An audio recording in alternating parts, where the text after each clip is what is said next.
Uy, buenas noches y muchas gracias para sa invitar. Ay, galing mo yun?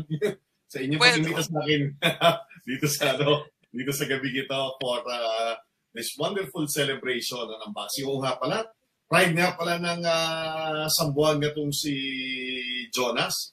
And ito napaka-bigat na laban para sa kanya.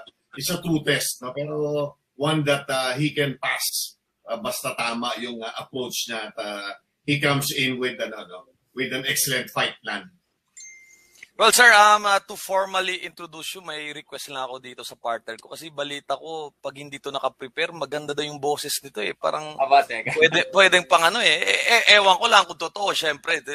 Iba pa rin pag live talaga. Pwede ba pa-sample dyan ang introduce natin si Ladies and gentlemen, from GMA7, the #1 network in the Philippines. Ladies and gentlemen, needing no introduction, the man himself. Ladies and gentlemen, the commissioner, Chino Trinidad. Dapat hindi na silver dapat golden voice na ipopromote na natin. Pwede. Oo. Wag naman pag naging gold na yan, hindi na natin kayang TF. Mahal na. Hindi na tatanggap ng kuratsa yan. hindi na. Anyways, quick lang muna tayo. Shoutout na yung mga natin. Mga viewers natin. Ayan, nandito na sila. Ronald Francisco, buenas noches, mga idol. And Jonas, soon to be champ. Ayan, nandito na yung mga natin. Valientes fans. Sir Alrads Jauhali, good evening sa one of my childhood idol from commentator to Commissioner Sir Chino Trinidad. Wow. Dami nyo pa rin fans ko. Buenas noches. Alrads, kumusta? Yan. Anyways, Com, what keeps you busy during this time of pandemic? At least yung mga fans mo. Hindi, yung news pa rin kasi, no? Yung GMA kasi, di pa nakuha nila yung NCAA. So, I've been dealing and talking to yung mga student athletes natin affected by pandemic. Tapos, syempre, you still run after stories, no? And be kept relevant dun sa mga nangyayari sa paligid. Yung victory ni Yumir, yung kanyang Olympic bronze medal na yon, na syempre, party na sa Valientes. Tapos, nakuha ko to be consultant for one conference on Bismin Cup.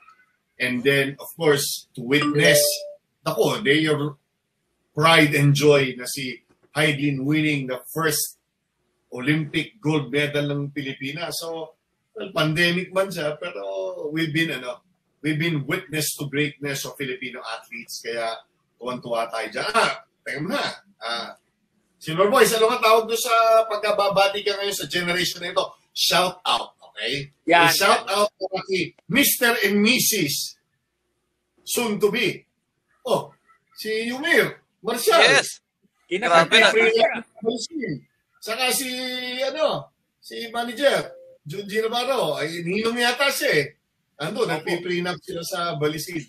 Sila yung reason ba tayo nandito. Kaya, alam ko si Yumir na nanonood sa atin yan kasi interested din siya na siyempre yung kababayan niya, yung kapwa niya Chabacano, to do well dito sa ating quest. Lalo pa ngayon na nag-declare na si Senator Manny Pacquiao that he officially is, at least up to this point, retired from boxing. Okay? Pero alam naman ni Silver Boys yan at alam mo rin yung coach na when you retire, you can always unretire. Oo. Pero as of the moment, it's really a big shoes to fill ng mga current boxers natin. Siguro, ang pinakamabilis dyan, coach, mabilis dyan siguro, wag nating i-pressure ang sarili natin na to immediately be at yung same level of Manny Pacquiao. Remember that ang journey ni Manny Pacquiao took a million steps, a million runs, a million punches, yung gano'n. Hindi instant sensation yan. Talagang you go through the ringer kumbaga, no? Pero to have someone to reach for or at least a level, no, na aabutin to be that yardstick o yung sukatan is an excellent standard that Filipino boxers can always look up to and measure themselves with. Well, kanina ko speaking of mga Sambuangueño pride like Heidelin and Yumir, actually natutuwa lang ako kasi just recently andito si Yumir promoting yung niya, program niya sa boxing. Actually kasama niya yung Chooks to Go, andito sila doon mismo sa gym ni Boss Johnny Navarro sa Valientes Gym. And actually ngayon yung mga boxers, grabe, the future is bright. We currently have around 30 boxers na andito ngayon, training, no? Mga future champs. And natutuwa lang ako, syempre, yung family Navarro kasi has been helping yung sports dito sa Zamboanga. Actually nga, speaking of Heidelin Diaz din, there was a time na they also help Heidelin Diaz yung giving mga sapatos sa mga athletes ni Heidelin. So wala lang, medyo bias lang ako kasi Zamboangueño ako. I'm really really happy sa accomplishment ng Zamboangueños, and then kudos lang kay Boss Johnny Navarro and Navarro family for di naman sila dito yung mayaman Actually puro gastos pa, pero grabe believe talaga ako sa passion nila sa sports dito sa Zamboanga. I agree. Yeah. Actually, it all begins with nakita mo yan, Silver Voice, no? Grabe ang passion ng family. From sa papa, si Senyor Navarro, hanggang kay mama ni Junie. Ma'am Cory. Yung pinuloy nila yung sports philanthropy ni Senyor Navarro. Grabe. From baseball to basketball, yes, to weightlifting, basta iaangat ng youth of Zamboanga. And of course, if you talk of that, hindi lang yan exclusive sa mga taga Zamboanga o Zamboangueño, di ba? Sa mga Chabacano. Kasi Pilipino tayong lahat, Pag angat nila, sama tayong lahat. It's not just the Chabacanos or the Zamboangueños ang nakikinabang ka. It's everywhere. It's our pride, di ba? We join in that pride, and talagang I've known yung family nila Judy kahit sa papa pa niya, kasi I've been seeing yung si Senyor Navarro doon sa mga baseball dati nung panahon pa nila Boy Cubinera, and they don't do this because they'll get something out of it, no? It's about yung pag-angat ba ng pride ng mga Pilipino through sports. Yan si Heidelin na yan, malaki ang contribution nila, no? Everyone contributed to this victory ni Heidelin that we can now all be proud of sa buong mundo. Yan ang beauty of sports. Yan. And of course, another Zamboangueño ngayon, yung pag-uusapan natin ngayon, si Jonas Sultan naman. Di ba? Si Yumir tsaka si yes. Before that, coach, yes, meron pa pala. Meron pa kayo, hindi baka makalimutan natin. Si Janet Hipolito at age 14 won a bronze medal doon sa International World Weightlifting Federation Juniors. Yan ang first na medal natin sa youth. Pero hindi pa doon natapos. Si Rose Jean Ramos, 16 years old, won 2 gold medals and a silver sa kanilang first na travel. Imagine mga unvaccinated kasi mga bata pa sila. Again, galing sila doon sa yung barangay mismo ni Heidelin. So, Mampang. Ano sinasabi niyan? Mambang. Ano pa ang Mambang, di ba? Yes, Barangay Mampang. M-A-M-P-A-N-G. Yan. P-A-N-G. Barangay Mampang. Proud na proud si Heidelin dyan. Yan ang proof positive na ang sports really is on a golden swing. No? Hindi ba rin sasabing golden age, no? It is on a golden upswing. Pag masustain natin yan, then we can declare this as a golden age of sports for Philippine sports. So sige, punta tayo kay Jonas kasi siya talaga yung topic natin for tonight. Yeah. Alright, Kom, si Jonas Sultan po kasi ngayon ay lalaban sa New York, sa Madison Square Garden, ngayon pong darating na ika-30 ng Oktubre, laban sa isang unbeaten, hindi lang unbeaten, perfect, 100% yung kanyang knockout percentage. 14 wins, 14 knockouts, and walang talo. Bata ito ni Miguel Cotto, na of course, under na din ng top rank, and some of the other boxing fans, sinasabi nila na baka ito ay parang isang mismatch kay Jonas Sultan, or ito ba ay parang tawag dito, isinugal ba ng Viva Promotions sa sa pakikipagtulungan na siya, of course, ni Boss Juni ng Zamboanga Valientes at Diva Promotions ng anak ni Sean Gibbons na si Brendan Gibbons. Kumbaga, tingin mo ba kung isusugal dito si Jonas Sultan kung alam nilang talagang tagilid ang isang Jonas Sultan sa laban na ito? Ano yung tingin mo sa laban na ito, sir? Ako kasi nagbago na yung approach ko dyan. No such thing as sugal sa ganyan. Well, sabi nga nila, it's a calculated risk. Pero how would you know kung anong galing ng isang athlete, ng isang boxinger, kung anong kalibre niya, if you don't fight the best? If the best is out there, then have them face the best. At doon mo malalaman. Kasi ano ba naman yung isang talo? No? Kung matatalo, kung mananalo, di ba? You always look at the upside. Saka sa akin wala yung isusugal-sugal. Every fight is a gamble. You gamble with your life, no? It's it comes with the territory. So kung ilalaban mo, kasi doon at doon di dadaan eh. Di ba? Para makalaman natin kung ano talaga ang level or if he is really at world caliber level, si Jonas, then have him fight the best out there. Imagine mo to face someone na gano'n na saka ako hindi ako natatakot sa gano'n. Mas gusto kong kalaban, papasok akong bihado at yung akala nila walang talo, biglang tatamaan ko ng isa and then I beat him. Pero hindi gano'n kadali. No? It's easier said than done kasi itong si Carlos Carvalho, pag titignan nyo, kasi na-monitor ko lang siya, well, the last 2 days, nung imbitahin ako, saka ko lang tinignan yung kalibre nito. Yung in-improve niya for the last 3 years, malaki in-improve niya, no? From an almost one-dimensional fighter now to a fighter who can give you problems because not just of volume punching, but yung footwork, yung range niya, yung kanyang defense, no? Yung variety of punches, yan yung mga problema. Kasi maganda yan, silipin natin, ano yung dadalhin niya sa Ano yung dadalhin niya sa laban? Ano yung i-expect nitong si Jonas as he faces one of the toughest na fights niya in this career of his? Okay, napakagandang insight talaga ni Com. Com, yung din na nabanggit mo, no? Kasi even 100% itong knockout percentage ni Carvalho, kung babalikan natin yung mga, let's say, yung huling 10 na nakalaban ng ating magkaparehong manlalaro, most of his opponents, parang mga journeyman may mga 5 talo, may mga 10 talo.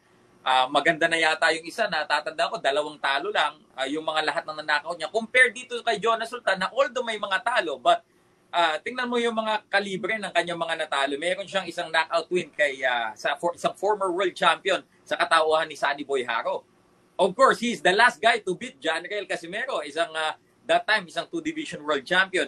And even he lost to Jerwin Ancajas, but it was a hard 12-round decision fight against a very solid world champion na si Jerwin Ancajas. So I think kung ang ating pag-uusapan yung pagkahinog ni Jonas Sultan, I think he has all the experience that he needs to be on that caliber. Kung baga, may halintulad pa rin natin siya, although hindi pa siya world champion dito sa mga kasama niya ngayon, kila Jerwin Ancajas, of course, with Janriel Casimero, at sa iba pa nating mga kampiyon. Parang ganun ko nakikita si Jonas Kasi ang ang karera ng isang boxer, hindi ko alam if you will agree with me, parang swertihan din Parang swertihan lamang din. Pero kung saan man ngayong direksyon si Jonas Sultan, I think that he is on the right track and he is on his way dito sa kanyang pagiging world champion and to be a Pinoy boxing star then in the future. Agree ako doon na Silver Voice. Pag pinag-usapan ang overall na make-up ng isang boxer, it's the quality of fighters you face that makes you, yung overall mo. Parang walang pagkakaiba yan na Coach Joe sa basketball. Pagka ang kalaban mo, mga pang-intercolor, ang level ng play mo, pang-intercolor. Pero ang laro mo, pang-international competition, di ba? Magkaiba yun, no? That's not just a world, but a universe of difference. Ito pang si Jonas, ituloy natin, ang sparring partner niya, kung natuloy yung plano nila, will be Jerwin Ancajas. Ano ba si Carvalho? Kaliwete. May style and everything. Pero range against sa Jerwin Ancajas, malayo si Carvalho kung yun ang ikukumpara natin, no? Sa experience, sa punching power, sa galaw, sa counter punching ni Jerwin. Diyan hinahasa ni Jonas for the longest time yung sarili niya. Yes, dumaan siya kay Janiel Casimero. Tama si Silver Boys. Dumaan niya kay Sandy Boy Haro. At nung nandun siya sa boxing stable, napatikim siya doon ng mga pinupulot ng mga Indonesians at saka mga Thai na mga kusinero. Pero nasisingitan yun ng mga boxers na off caliber. So kung titignan natin, it is not right to measure yung kanilang 14-0 against an 18-5. Hindi yun. You break it down into the quality of fighters. I think in terms of quality fights, malaki nga ang lamang Silver Boys, Coach Joseph, nung pambato natin si Jonas Sultan. And yes, agree ako dyan. Meron lang akong isang concern kay Jonas. Ang tawag sa kanya kasi, ano yung kanina, intro mo sa kanya, Silver Boys, one punch? One punch man. Sabi po ni Jonas, ayaw, pipalitan ko na yung Zorro. Gusto niya na one punch man. Kasi iba na ako, parang Jonas 2.0 na ako. Tama rin. Kasi iba na yung kanyang career path. Okay. Being said na or being monikered as one punch, yun ang sa akin namang concern ko about Jonas dito. Wala akong duda sa loaded right hand ni Jonas. Talagang loaded siya. Pag tinignan mo sa tayo pa lang niya, alam mo palaging kargado. That right hand almost always is ready to explode. Ang ano mo lang dyan is if it doesn't hit. Kasi yun yung problema ko ng konti kay Jonas. Iisang dimension niya. So kung ikaw, scout ka or magaling kang cornerman, alam mo kung anong iiwasan mo kasi alam mo ang tendency ni Jonas is to look to unload, no? Searching for a timing to unload that right hand. So anong gagawin mo? Iiwasan mo lang yung right hand mo. Tandaan mo, kaliwete ang kalaban ngayon. So yung right na yon, hindi yan magiging aslita, lalo na itong si Caraballo has a great skill. Hindi siya squared. Ibig sabihin niya sa boxing, no? Hindi siya nakaganito sa kalaban. Yung isang shoulder niya lang ang nakatapat sa'yo. Side view. Which makes it yung maliit, yung tinatawag na landing spot of the punch. Unlike most of boxers, would give you 1/4, 1/2, or even a full body. Pero bihira yun, no? Kaliwete ito. Kaya ang ganda kung magtutuloy yung training ni Jonas at saka si Jerwin Angkahas dito sa preparation na ito. Kasi si Jerwin will give you problems in terms of angling. It's a matter of angling. Nako, ngayon, bakit yung one punch?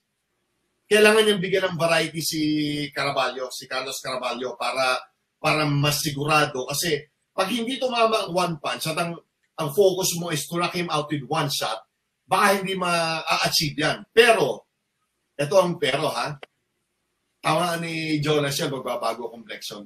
Hindi pa tinatamaan yun eh. Sa mga laban niya, Silver Boys, Coach Joe, tinignan ko yung yung mga highlights na, hindi pa nasusubukan tamaan ng isang maso si Alam mo yung maso, di ba? Yung pagkakitip ng konkreto. Sledgehammer. Oo, pag tamaan ka ng isa ng gano'n ng Jonas Sultan, tama, magkukulay suka yung si Caraballo. Well, yung sa amin lang, no, galing sa, katulad namin, kumbaga, mga laymans when it comes sa boxing. Gusto namin, pag boxing, dapat knockout lang eh.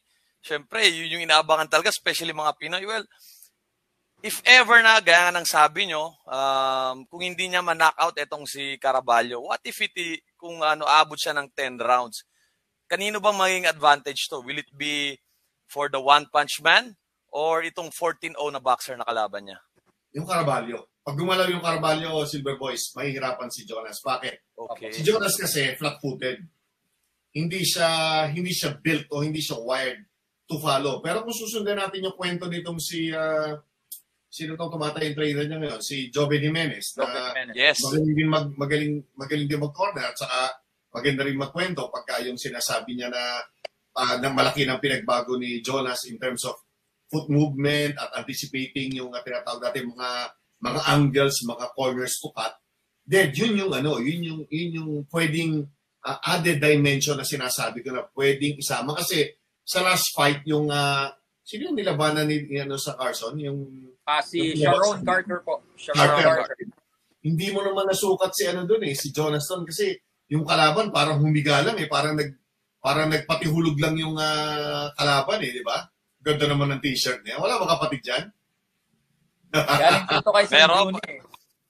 Oo, ganda. Ganda shirt yan. Hindi, basta ako, kuratsa lang, saka yung yung tulay itom. Kasi ako tulad ako dyan, ha? Yung tulay itom, gusto ko yung talagang kumukulo pa, ha? Matik na, matik yan, matik. Saka yung lansones doon sa may isang kanto dyan sa may palengke. Naku, ang sarap na. Yung pinakamasarap na lansones, nandiyan sa Zamboanga. Naku, makapunta na dyan.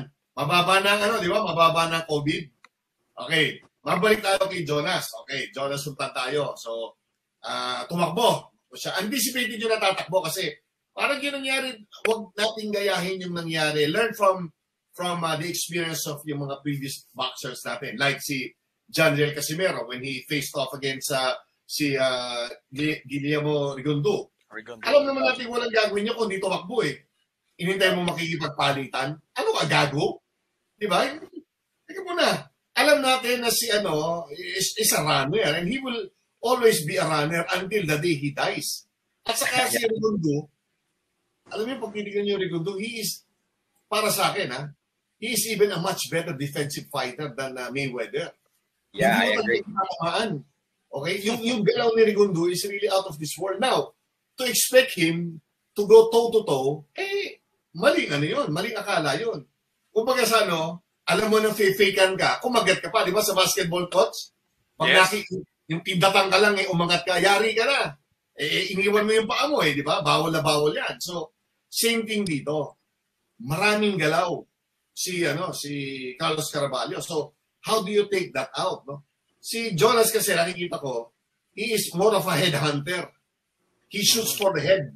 Kasi gano'n may mga boxers sa ganyan. Pwede din siguro pag-aralan nila, kasi one way, maaga pa lang, katawanin mo na. Alam na mga boxers to, pag ang kalaban malikot, subukan mong hanapin ang katawan. Dig early sa body. Kung baga sa magmatrikula ka na. Mag-invest ka na sa body to slow him down, to take that foot movement out and force him to tawag natin yung battle of yung parang in boxes or in what you call yung mga areas, no? Yun ang malaking chance niya, no? Kaya maganda kay Jonas is to break down his opponent. Huwag pupunta doon at iisipin, doon muna i-break down. No. Sa training pa lang, you break down your opponent already. Kasi, yan ang kagandahan ng YouTube.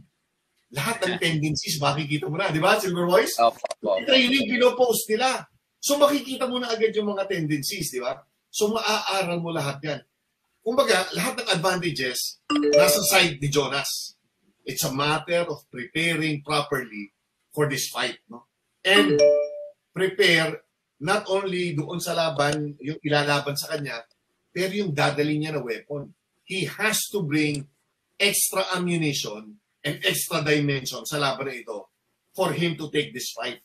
Ang ganda nito para kay Jonas. Madi mo, Madison Square Garden, lalaban ka doon. Tapos, ano pa ito? In a ESPN. In a pro Buricuan crowd.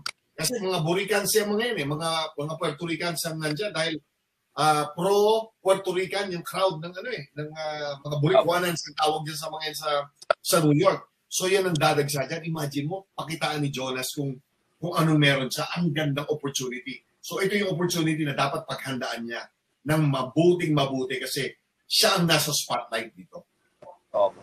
I agree, Coach, Com, no? Kasi actually, isa din po sa na-impress ako kay Jonas because nakasama namin siya nung training camp ng Casimero versus Rigo. Dumating siya, June na eh. Hindi, I mean, July pala, sa LA na kami nagkasama. Since yung experience niya joining with the Team Angkajas for 7 months na nasa US sila, last year yata yun, last 2020, with Marshall and Coach Joven Jimenez, nakita ko, when we are doing trainings and kahit sa partner place namin, nakikita ko yung mga natututunan niya na ina-apply niya na sabi ko, wala kanyan dati, bro. Parang ngayon, bro, yung mga turo nila Jerwin, nila Coach Joven. And all I can say is that Jonas Sultan's ring IQ also is super underrated. Kasi when I'm talking to him, kumbaga, ang galing niya din mag-analyze ng mga laban, like how he has beaten Casimero, he is breaking it down, and kung Syempre, at the same time, hanga din siya kay Casimero kasi when he is watching Casimero trains, bro, yung ganyang pagkat ng paa, ganyan ang inaaral ko eh. Ganyan ang gusto ko matutunan. Kay Casimero, natural eh. When he's trapping his opponent just by stepping in the right position, sa amin, ganyan yung gusto ko, bro. Kasi sa akin, kumbaga, kay Casimero, natural. Yung sa akin, talagang inaano ko pa, iniisip ko pa. Acquired si ano eh. Meron kasi Silver Boys ang tawag doon. Meron tayong dalawang types ng athletes eh. Meron kang natural born o yung may natural skills, may naturalesa, and another is yung acquired, no? Si Aaron kasi is not a natural athlete, si Jonas, pero ang kagandahan sa kanya, yung attitude niya, kaya gustong sundan yan eh. Nakita ko yan sa training camp ni Jermin din, but through long distance, no? Yung nakita ko yung student siya ng Sweet Science, nakita ko na cooperative siya sa kampo ni Jerwin at saka ni Coach Joven. Yun para sa akin, ang sukatan kasi para sa akin, more than anything, ang skills relative eh. What you learn, what you acquire is relative. It all begins with your proper attitude. Saka yes, tama ka. The guy is a student of the game. He is a thinking fighter. Yan ang weapon. Kaya, napakagandang laban ako. Excited ako para kay Jonas kasi gusto kong makita yung everything coming together dito sa laban na ito. Ang ganda. Talagang opportunity of a lifetime ito para kay Jonas. Yan, lahat naman tayo excited talaga. Syempre, connect din natin yung mga fans natin na excited kay Jonas. Ha? Quick shout out. You know? Shout out muna natin. Dabihin mo lahat, Coach Joseph. Ang daming mga nagme-message. Ang dami nga eh. Ayan, ito. Noel De Los Reyes, shout out idol, watching here in KSA. Jonas lang sa kalam. Nandyan yung mga kababayan yung nag-gold medal pero hindi sila makalabas dahil unvaccinated sila. Si Janet at saka si Rose Jean, yung nag-gold medal natin sa International Weightlifting Federation Juniors. Nandyan sila ngayon sa Saudi Arabia. Hanggang October 11. Modern heroes natin ngayon. Ito, produkto rin to ng Buanga Valiente, si Gino Jumawas.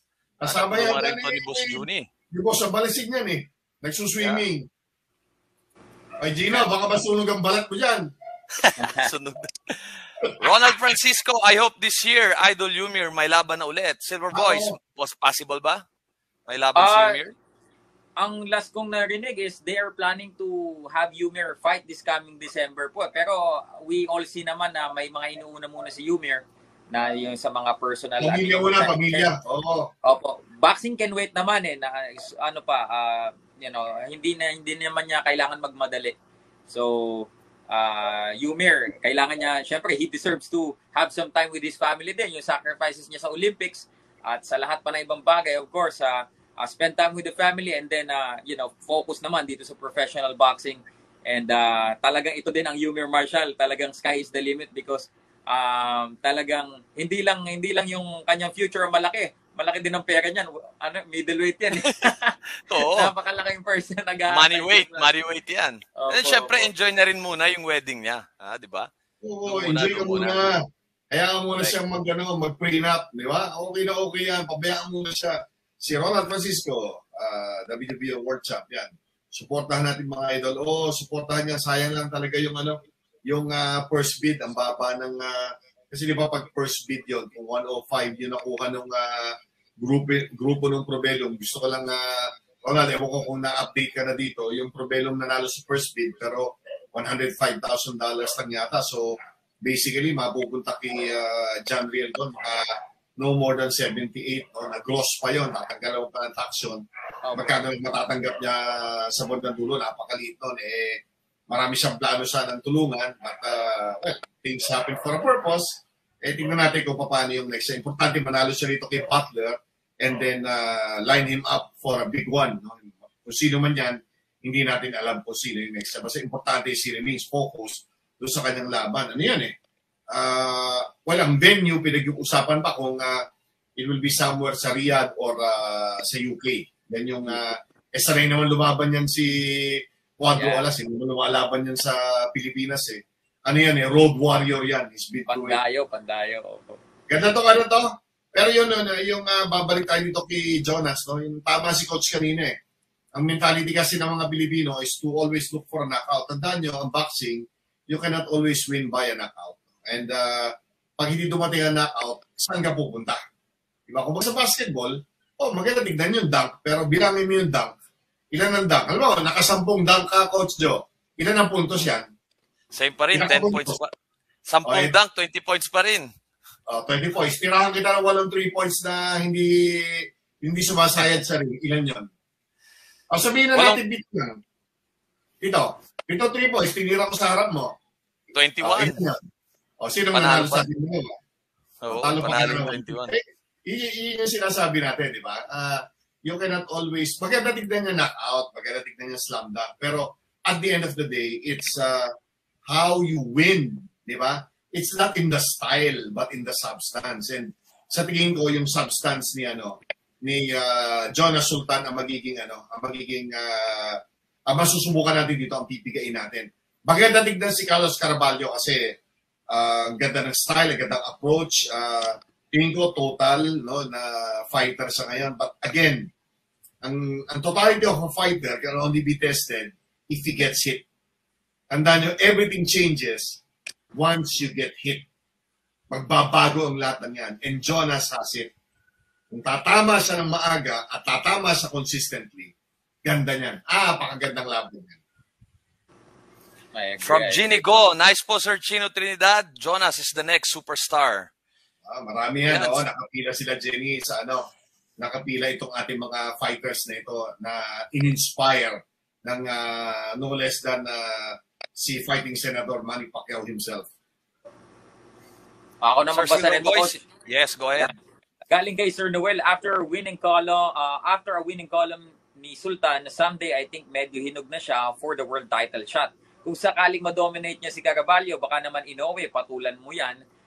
Nagkanda leche-leche na kasi mga unification with Casimero and Donaire, utwin yun lamang. Actually, as the last time I heard from Sir Brendan, and of course, nandun din si Sir Juni Navarro, magkakasama pa kami noon sa US, ang plano talaga is, after yung last fight ni Jonas Sultan against Sharon Carter, biruin mo, after 2 years, so in hiatus, pagkabalik niya, napansin agad siya ng WBA and world rank na agad. And then after nun, itong napaka-importante ng laban na to because pag nanalo siya dito, he might be on his way dito sa isang title eliminator. Siyempre, of course, mas tataas pang kanyang ranking and then title eliminator. Ano ba ang kasunod niyan? If panalunan niya yung title eliminator, of course, world title shot. So, I think hindi nasasayangin ito ni Jonas Sultan, dahil siyempre, yung una niyang attempt sa world title, although napakagandang laban, talagang hindi niya nakuha. Of course, against co-Filipino na si Jerwin Angcahas, talaga namang ngayon, nasa panig na siya ng nila Jerwin, ng MP Promotions, ng Viva Promotions, talagang tingin ko, this is Jonas Sultan's time for him to be a world champion and maipakita niya pa kung ano niya pang kayang gawin. And nakaka-impress itong conditioning. Talon muna tayo sa conditioning, hindi muna sa skill. Kasi si Jonas Sultan, sa pagdating sa strength and conditioning, sa ensayo, gusto niya laging makipag-compete against Casimero, even against Senator Manny Pacquiao. Kahit sa takbuhan, kahit bawal mong unahan si Sir Manny, pumupunta siya sa malayo, tatapatan niya lang si Sir Manny, yung unahan niya. So, even sa Griffith, talagang kahit ang hirap ng takbo sa Griffith dahil ang sakit sa calves, pero i-sprint niya pa. Grabe tong taong to, kumbaga gustong-gusto niya yung challenge and gustong-gusto niya ng healthy competition because he's also helping his co-fighters to push themselves into their limits din pagdating sa ensayo. And that's the kind of attitude nitong si Jonas Sultan na talagang pagkasama mo, he's a team player and talagang nakakapagdulot ng positibo sa isang team. Silver Voice yung Simon, team player. Yun ang perfect na description kaya Jonas. Napaka-unselfish. It's happy to have him around. I've been around too many boxers in this lifetime of mine. Bihira yung makikita mo na isang boxer na gagawin ng lahat para yung camp nyo maging maayos. Kung kailangan siya maging sparring partner, maging sparring partner. Kung kailangan siya tagahawak ng timba, hawak siya ng timba. Kung kailangan siya tagaluto, tagapalengke, gagawin niya yan. Pero kung kailangan siya maging fighter, which he will be on the 30th of October in Madison Square Garden, gagawin niya rin para sa kanya yan. Yun nga para sa akin, ako napaka-hopeful ko that Jonas shows us ano na yung portion na ito, yung the completion of this phase of his journey. No? Kasi ang dami niya ng experience na nasalo. Yung naipon niya, napanood niya, nakikita niya. Imagine mo to be exposed to some of the greatest fighters the world has ever seen. Manny Pacquiao, di ba? Ilagay mo dyan sa mix si Chanrel Casimero. Ilagay mo dyan sa mix si Jerwin Angcajas, to be guided, to be now supported by yung family ng Navarro.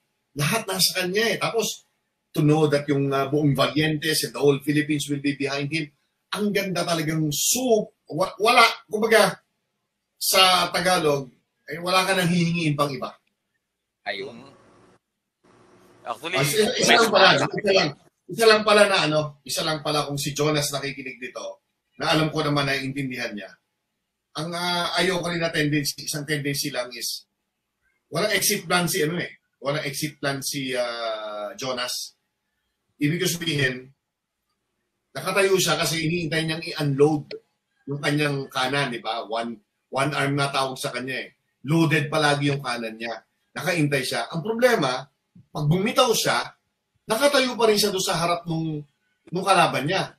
So, yung sasabi natin is, he must find an exit plan or develop an exit plan kasi babato ng counter yung kalaban. Bakit mo iintayin kumounter kung makaka-exit ka and not allow Caraballo to counter para hindi i-score? Diba? Kung hindi ka tumama o hindi mo makita, gumalaw ka. Kasi yun nga, di ba, yung pagka-flat-footed nung araw ni Jonas, pag yan na-address niya, in for a fight yung si Caraballo na yan. Oh. Hindi ako magugulat kung hihigayon sa lola sa Madison Square Garden. I agree, Com, na hindi, kumbaga, kung ano man sa atin magagawa natin or napupunan natin yung mga siguro flosses or yung mga things to improve ni Jonas Sultan, I think he has to hear it now for him to improve it and to adjust. Kasi totoo yung sabi ni Sir Chino na Jonas Sultan has a tendency to be flat-footed, lalo na dati, no, nakikita natin kung paano siya maglaro. And of course, thankful then because he is now under the supervision of Coach Joven Jimenez na alam naman natin kung magturo is very technical. Yung basic fundamentals ng boxing at ina-apply talaga ni Coach Joven. He's like, kumbaga, parang ang pattern niya from the Philippine team kasi din yung orientation ni Coach Joven ng pagtuturo. So talagang in and out, side to side, and then pagka suntok mo, kailangan lumabas ka na. Hindi nga lang natin nakita yung 7 months of preparation nila na makita sana si Jonas kasi hindi natuloy yung laban niya. So yung fruit of the labor na 7 months magkakasama sila, hindi natin nakita. So this time na sila naman ngayon ay magkakasama uli sa isang training camp, now we will see the version of Jonas Sultan under the very tactical, highly tactical Joven Jimenez. Of course with Jerwin Angcajas na nag-advise din always kay Jonas Sultan. I think we will be seeing a different, stylish Sultan right now. Maganda yung gugulatin niya si Caraballo kasi si Caraballo would probably expect a one-dimensional, one-arm fighter sa October 30. Pag nadala ni Jonas yung kakaibang dimension, actually nakita ko dun sa highlights nung Carter na laban niya sa Carson City. Nakita ko yung galaw yung side to side, yung corner niya, yung sa final moments, yung napihit niya para mapunta sa lubid yung Carter. Doon niya tinapos, di ba? Tapos saka ni exit plan. Yung sabi ko, to do that consistently would be a key to victory doon sa October 30. Okay. Well, we've been hearing na grabe yung overwhelming yung support kay Jonas from the Navarro family, from the company Angcajas by Coach Joven, no? And of course, quick lang pala, shoutout ko si Sir Mike Venezuela, Sir MLB, the co-manager of Jonas Sultan, all the way from the land down under. And ito yung nag-champion sila ng 3x3 sa Australia. Yeah. So, Lilibilo tayo ng kangaroo beef, ni Sir Mike pag pumunta tayo sa down under. Masarap ang kangaroo beef. Oh. Yung question, kailan kaya ako? yun lang. Parang close pa yata. Matik na yan kay Sir Mike pagka wala nang pandemic. Kahit na tayo pumunta doon. Ito Olympic na pandemic na to, masakit. Automatic sakit ng ulo Pero pag nawala itong pandemic na to, matik na yan na makakapasyal tayo. Matik na. Hopefully, no? Ano na yan. Hindi nahihingiin yan. Ako! Yung kangaroo meat, yung on the Barbie, tapos sa tabi ng beach. Nako! Basahin mo na, Kom. Ikaw na, Kom. Do the honor. Michael Valenzuela, anytime. Screenshot. Screenshot. Para meron, i-screenshot ko na Sir Mike yan para meron na kaming pruweba. Ang sarap ito. Pero itong makikita natin na laban na ito, no? Dapat ito proceed with caution. Yung sinasabi ni Coach Jost kanina na yun, maganda dahil nakikita, mararamdaman ni Jonas ang support. But he has to fight this cautiously as well. Kasi yung may suntok, nakita ko, makamay at may suntok yung hindi ko lang alam kung ano ang quality of punch when it hits. Ako wala akong duda doon sa suntok ni Jonas. Meron pa pala isa na alam ko perfect na to in due time. Meron din tendency si Jonas na pagka sumuntok is that he fails to put his full weight behind the punch. Yung ibig sabihin, sumusuntok lang sa minsan na balikat lang, no? Yung ganyan, yung pak. At saka minsan, may tendency rin siya na sumuntok na open yung clubbing punch. So, kailangan siya yung pagsusuntok na, hindi naman kailangan paramihan Yung quality ng lead, tapos yung bagsak ng isa, pero to put yung full weight niya, hindi naman kailangan marami yan Quality. To find the quality, the perfect timing to land that perfect shot. Hindi kailangan marami. Ulitin ko, hindi kailangan marami. It's not in the quantity. It's in the quality of punch na ilaland niya dun sa perfect shot na yon. No? And he has to put his full weight behind the shot. Kasi minsan nakikita ko parang ginaganon niya lang yung kamay niya ilang percent lang ng, kumbaga, kung ang weight mo doon sa fight would be 120, 125 pounds. Pag ibinato mo ng balikat lang, parang what? At most, baka mga 65 pounds lang. Pag isinama mo yung pati twist, galing yung twist ng hips mo from yung paa, no, generated yung power from yung heels mo, papunta dito, yung power transfer na tinatawag natin sa mga boxers. Pag yun ang tumama ng purong-puro, ay tapos ang boxing. Opo. Yung sinabi ni Kong kanina na kasi kumbaga technical itong kalaban ni Jonas magaling stylish at talagang technical lumaban, and I agree dun sa sinabi ni Sir Chino na he has to go to the body sa early rounds. Sana kasama yan sa kanilang game plan sapagkat yun lamang ang makakapag-slow down sa isang fighter na talagang magaling technically, yung body punches. Kasi kung gawin mo yun late, kumbaga magiging late din yung effect nun. Makaka-establish Opo. Makaka-establish si Caraballo. Opo. He should focus on the body, and then when his defense goes down, and then, di ba, he can do the finishing touches sa later rounds. Kung bombay ni Jonas Sultan itong katawan ni Caraballo, I don't think na nakaranas na siya ng isang suntok ng isang Jonas Sultan. Kasi masakit din talaga manuntok itong si Jonas, at sabi nga ni Com, may bigat talaga ang suntok ni Jonas Sultan. Loaded palagi. Loaded. Kargado palagi ang kamay ni Opo. Ano yan parang baril ba? Yung nakaka-ready palagi yan. Isang kalabit pala yan, sasabog. Ganun yung ganun ka-explosive si Jonas. No? So, yung mga little things na gano'n, na alam natin ma-address, hindi makakalusot yan sa yung keen eye nitong si Coach Joven Jimenez dito sa pag-prepare niya kay Jonas in time for that fight week na October 30. Leading to October 30 pala.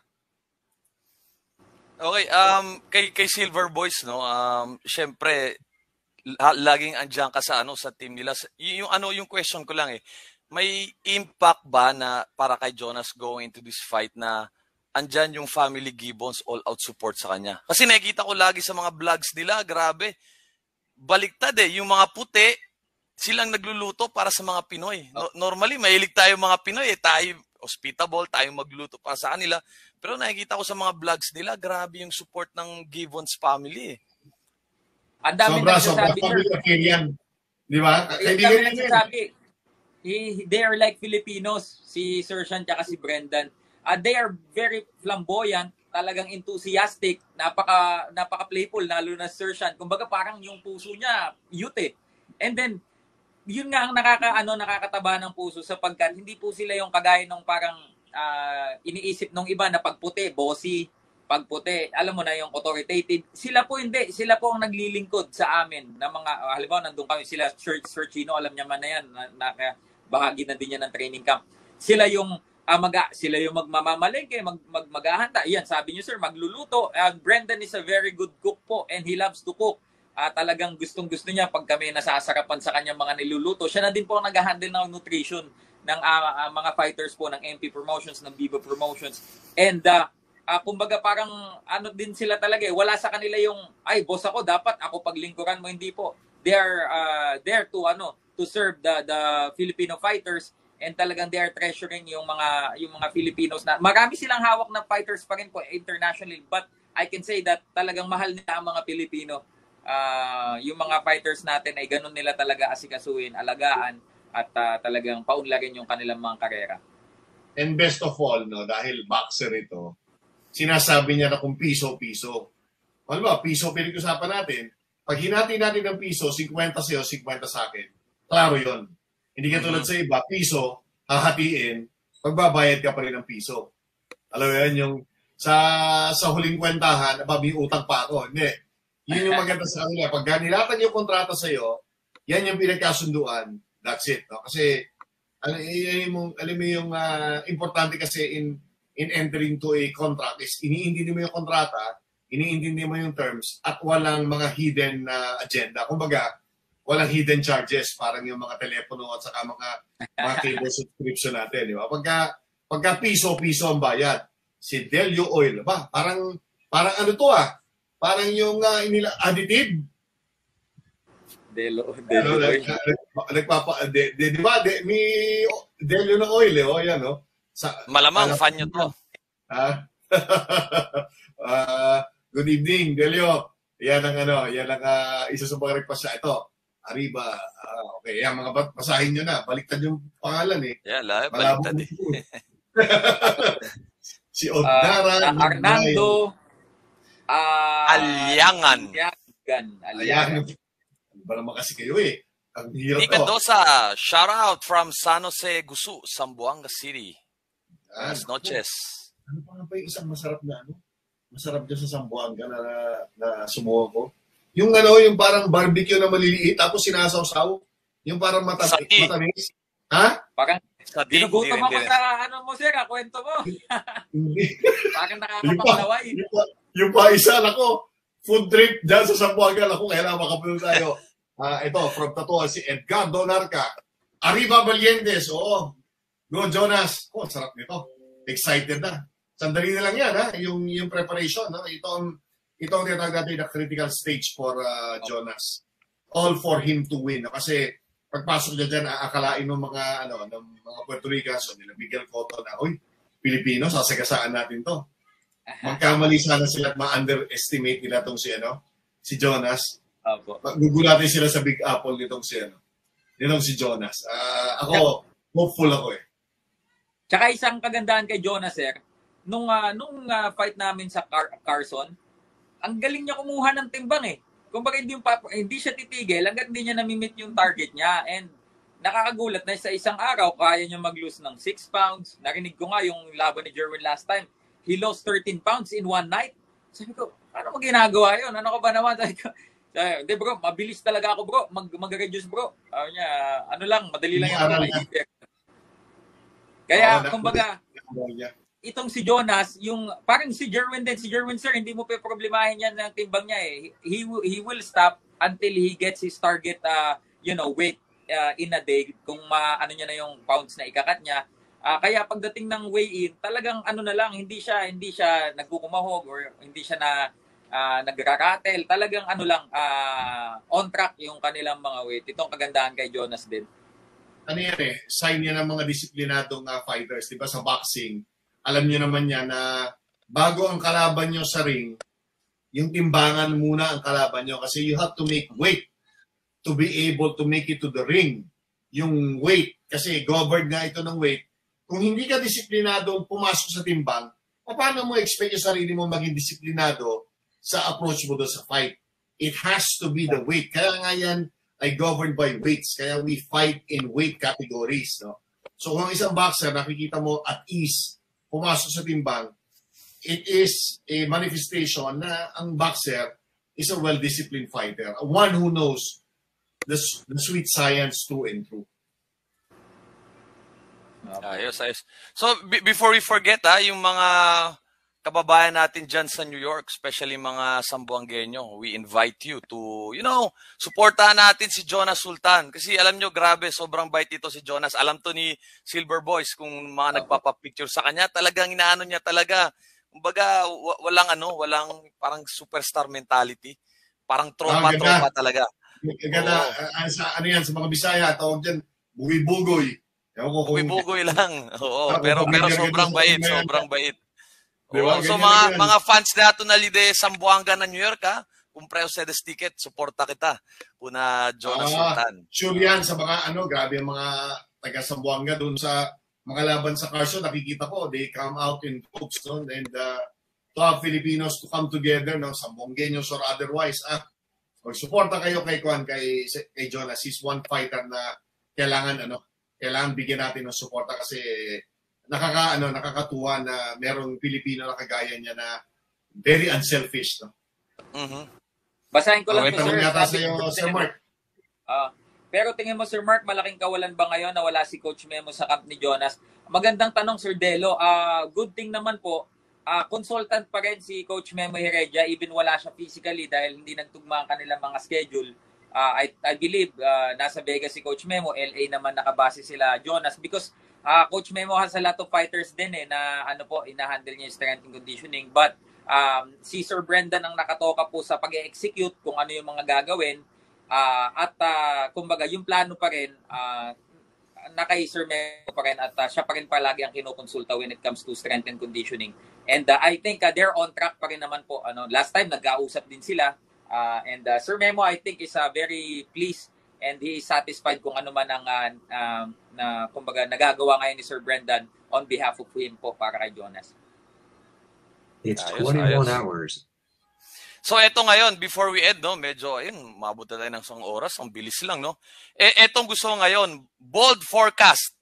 Dapat saktong-sakto, i-record natin to. Ako muna, syempre hindi ako expert. Ako, being the typical Filipino I am, third round knockout by one punch man. Grabe. Sure ako dyan. Pag hindi siya na-knockout, Anli Kuratsa kayo dito. Wow. Grabe. Siyempre, bold forecast di ba? Last na si Sir Chino. Okay. Ako naman, Sir. Si Master Chino. Ako po, sa tingin ko po, they will break him down sa early rounds and Jonas can win via knockout. Sa late rounds po, maybe 7 or 8.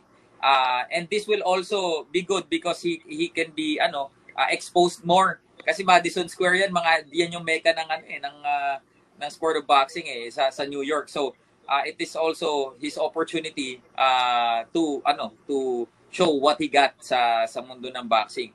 And syempre, yun din fact na hindi din basta-basta yung kalaban. And I think this will be a late round knockout, maybe 7 or 8 round po. Ako, sorry, hindi, ever since ako consistent ako, I have never made yung mga bold predictions na yan. Kasi, mas gusto ko bine-breakdown ng fight as it progresses. No? And ako naman palagi, I only offer what I see, no, as an observer of the sweet science for almost all my life, no. Maaga pa lang hindi nyo na itatanong, tinulak ako ng tatay ko sa boxing gym nung grade 7 ako para sa self-defense, no? So, ang una-una kong coach is the late great Celi Villanueva, the first boxing Olympic medalist na bronze nung 1932 sa LA Olympics. Wow. Yun ang daddy ni Anthony Villanueva. Yun ang unang nagturo sa akin ng boxing stance. Wow, I didn't know that. Nice. Fun facts yan, fun facts. Talaga. At saka ang family namin, yung lolo ko, yung si the late Macario Trinidad, was a frustrated boxing manager, promoter, trainer. Okay. Nag-alaga ng 2 boksingero daw yan sa silong ng bahay nila dito sa Mandaluyong. Kaya ganoon na lang yung lalim ng boxing that runs in the family. But anyway, no, hindi naman yung storya tungkol sa akin. Gusto ko lang ang palagi kong ginagawa, in any bout, kahit yung mga panahon ni Pacquiao, I never predicted. No? Una-una, hindi ako namumusta. Pangalawa, I enjoy the fight as it progresses. And yung ganito nasisilipin, kung ano yung magiging tendencies, ano yung mga pwedeng dali ng isang fighter to improve. Ako, ang wish ko lang talaga ang mga Filipinos will have what is called an exit plan. An exit plan is what you call your counter to a counter. Di ba? Yung, huwag mo nang hintayin, balikan ka. Ako, palagi kong ginagamit, ang boxing is not like Christmas. No? Na it's better to receive than to give. Baliktad yan. Okay? Boxing will always be.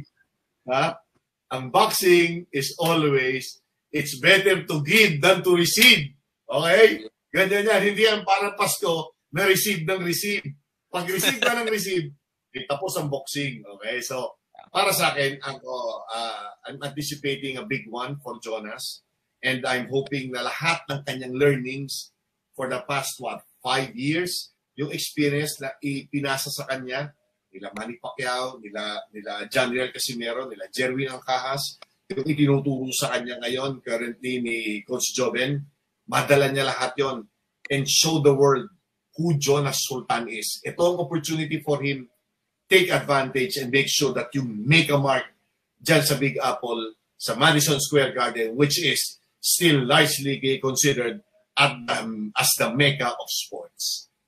Yun. Thank you. Salamat, Com. Any final words, Silver Boys, before we end this program? Isa pong karangalan ng nandito po tayo sa presensya ni Sir Chino Trinidad. Maliit pa lamang pong akong bata, pinapanood ko na si Sir Chino. So talagang we're very honored na tayo ngayon. And ayun, sana Sir Chino makasama pa natin. Tayo yung event ko na naman ang nakita mo. Early 30s pa lang yan si Com. Early 30s. Grabe naman. Yan. So, thank you so much, Sir Chino. To be honest, siyempre lagi naman natin napapanood si Sir Chino, pero each and every time I have the opportunity to talk to him, marami talaga ako natututunan, at thank you, Sir Chino, for sharing us your knowledge in the sweet science, and thank you also for gracing the show. And Coach, marami pong salamat. Kita-kita tayo po ulit soon. Maraming salamat po sa mga kabalyan. Before your final words, Com Chin, may nagpahabol pa. Muchas gracias sa Valientes sa all at sa lahat ng Chapacanos and Filipinos all over. Muchas gracias para sa oportunidad, to be able to share yung boxing knowledge. Ano kaya sasabihin nila? Buena suerte. Buena suerte. Parang Godspeed. Di ba? Parang Godspeed na rin yan sa Chapacano at sa amin.